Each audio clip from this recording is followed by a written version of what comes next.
वक्फ तरमीमी bill तमाम तर तनाज़ात के बाद लोकसभा में कल दोपहर 12 बजे के बाद पेश किया जाएगा। लोकसभा में वक्फ तरमीमी बिल पर कल चर्चा होना है।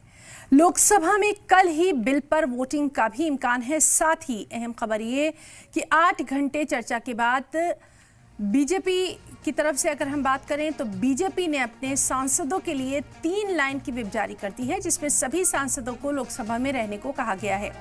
अपोजिशन वक्फ तरमीमी बिल की मुखालिफत कर रही है। खबर है कि अपोजिशन जमातों ने एक बैठक बुलाई है। साथ ही ज़राए के हवाले से खबर है कि समाजवादी पार्टी ने वक्फ बिल की मुखालिफत में व्हिप जारी कर दिया है। समाजवादी पार्टी बिल की मुखालिफत में वोटिंग करेगी। कहा जा रहा है कि अपोजिशन वक्फ तरमीमी बिल के खिलाफ है। तो वक्फ तरमीमी बिल जिस पर लगातार नजर बनी हुई है, कल 12 बजे के बाद से इस अहम बिल पर लोकसभा में चर्चा होनी है। सबसे अहम यह कि कल ही वोटिंग का भी इम्कान है।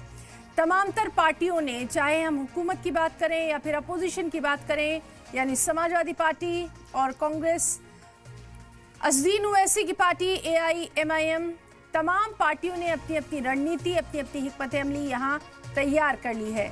तो बेहद अहम ये 8 घंटे चर्चा के बाद बिल पर वोटिंग भी कल ही मुतवक्के है। साथ ही बीजेपी ने अपने सांसदों के लिए 3 लाइन की व्हिप जारी की है। सभी सांसदों को लोकसभा में मौजूद रहने के लिए भी कहा गया है। और अपोजिशन लगातार, खास तौर पर अगर अखिलेश यादव की बात करें तो इसकी मुखालिफत करते नजर आ रहे हैं।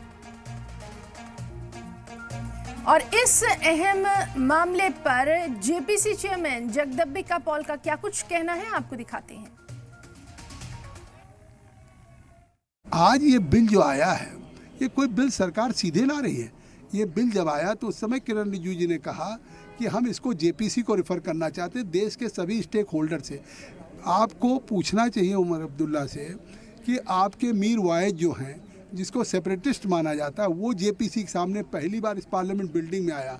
पहली बार उसने कॉन्स्टिट्यूशन में उन्होंने अपना अकीदा जाहिर किया, विश्वास जाहिर किया। उनकी भी बात को हमने विटनेस के रूप में सुना। All India Muslim personal law board को सुना है। सभी स्टेक होल्डर, सिया, सुन्नी, वक्फ बोर्ड, सभी राज्यों के ऑफिशियल, माइनॉरिटी कमीशन, सबको सुना। उसके आधार पे हमने रिपोर्ट दिया। 14 हमने अमेंडमेंट की रिकमेंडेशंस किया, उसको लेकर के सरकार अमेंडेड बिल लेके आ रही। ये इतना अच्छा बिल आ रहा है, ट्रांसपेरेंट बिल आ रहा है। अब इसका फ़ायदा वक्फ की प्रॉपर्टी का आम गरीब पसमानदा मुसलमानों को होगा। मैं तो विपक्ष से भी कहूँगा कि मुसलमान को वोट बैंक मत समझिए, तुष्टीकरण की राजनीति मत करिए। अगर आप गरीब मुसलमान के साथ हैं, ख़वातीन के साथ हैं, पसमानदा के साथ हैं, तो आप इस बिल पे समर्थन करिए, क्योंकि ये देश के आम गरीब मुसलमानों के पक्ष में।